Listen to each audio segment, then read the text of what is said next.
When it comes to bureaucratic retardation, trying to insert itself into the online or any other field about which it knows absolutely nothing about, look no further than the European Union of Soviet Socialist Republics. Apparently, there's not enough Estonian movies and Italian soap operas on Netflix. Or something like that. Let's explore.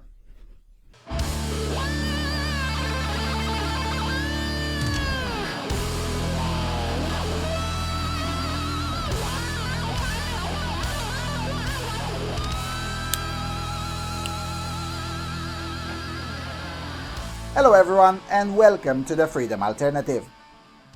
The European Union is this federal dictatorship in which countless busybody far-left agitators work, and from time to time they run out of things to whine about. Whenever that happens, some new retarded proposition comes along. A few months ago they tried to impose a high minimum age for being allowed on the internet, as if some bureaucrat in Brussels can control what 13-year-old boys in Croatia can do. Now that stupidity has been defeated since even the regulation-loving corporate establishment agreed that such thing is not only insane, but also unenforceable. But this one might pass.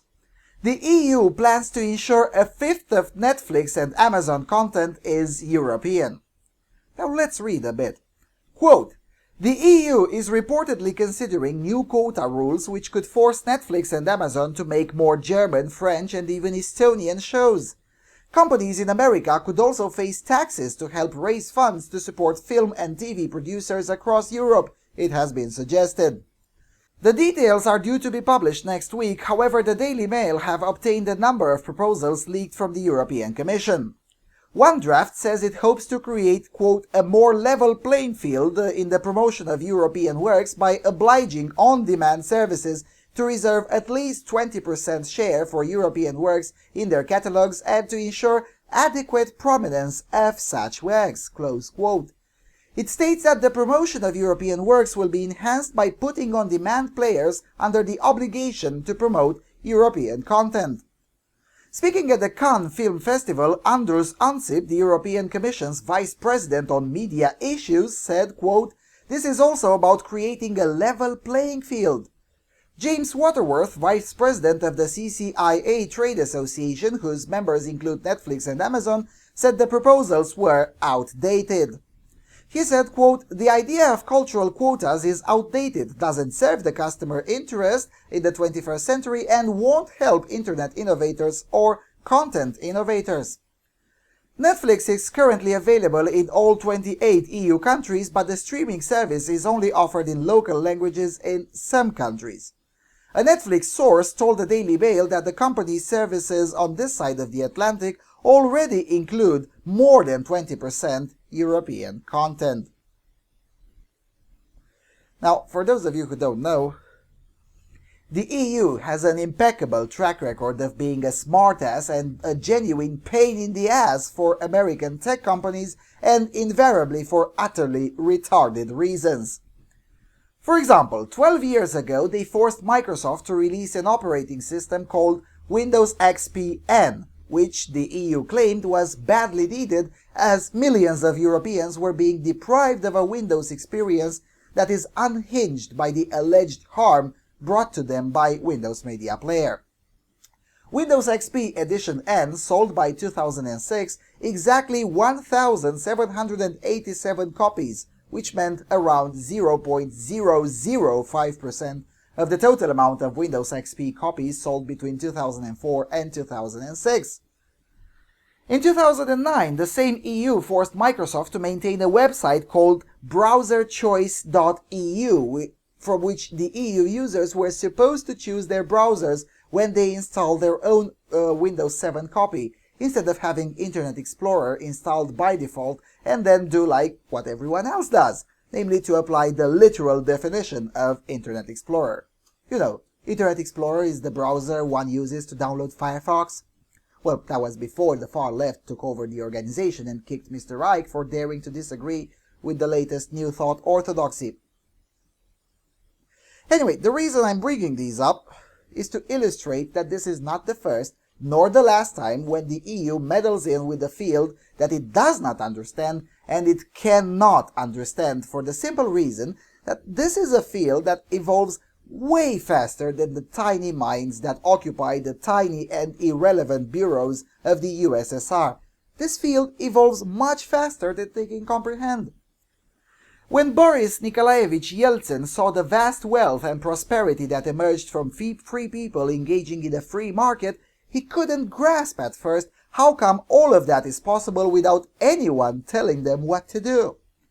The same is true with modern-day EU bureaucrats. When they see the vast wealth that emerges from free people engaging freely on the internet across national borders, they simply don't get it that the reason this is happening is precisely because nobody tells the internet what to do.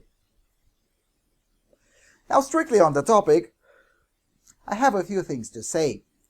First of all, the European cinematography is largely bonkers. It really is.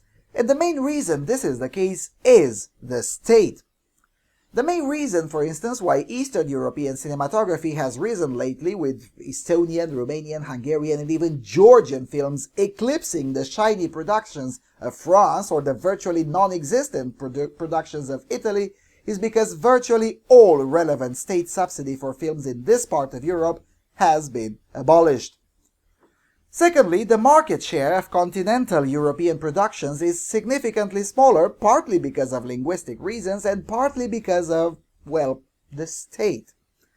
With the exception of Sweden, Denmark, Norway, Hungary, Romania, and the Netherlands, all the other countries in continental Europe have a rather Byzantine legal system for producing and distributing movies. Even if you don't want subsidies from the state, the producer still has to jump through a tremendous amount of legal hoops in order to get it done. This situation is particularly abhorrent in France, where technically any movie or a TV show or whatever is considered to fall under the jurisdiction of the artists' union. Not being a member there does not excuse you from not asking for their permission to do your movie. Now, isn't Europe great? Thirdly, the market has already found workarounds for these medieval-style barriers that creators face in certain countries of Europe. One such workaround resides in the transnational film festivals, such as the upcoming Transylvania International Film Festival, in which the gatekeepers are kept out and the producers get to present their films straight to the public. Now, mind you, not all international film festivals do that. After all, Cannes is also an international film festival, but that one is a gatekeeper, as opposed to, let's say, the Rotterdam International Film Festival, which does pretty much the same thing as the TIFF, cutting the gatekeepers from the equation. And this has been working. These kinds of festivals have driven up the demand for European productions to the extent that content distributors like Amazon and others have driven up their own offer to adjust to the market trends. Basically, the EU now comes along to try to force something that has either already happened or is about to happen anyway. The problem is that such a measure will be terrible for the newcomers on the market. Let's suppose a new competitor emerges for Netflix or Amazon, or a current competitor wants to extend its services in Europe. That new competitor will be de facto forbidden from doing so until that competitor manages to somehow work through the mountain of exclusive contracts that producers already have with the established players. Basically, if this measure passes, the EU would have just created yet another corporatist establishment into yet another field. Now, how's that for consumer protection? Normally, the leftists should be all over this situation, shouting, cartel and corporatism and all the other wizard words. And given the amount of leftists per square meter in the artists community, the shouts should already be clear by now. Yet, all we get is silence. Not even the leftists are what they used to be. Anyway, that's all I had to say on this topic, and I'll talk to you all soon on Freedom Alternative.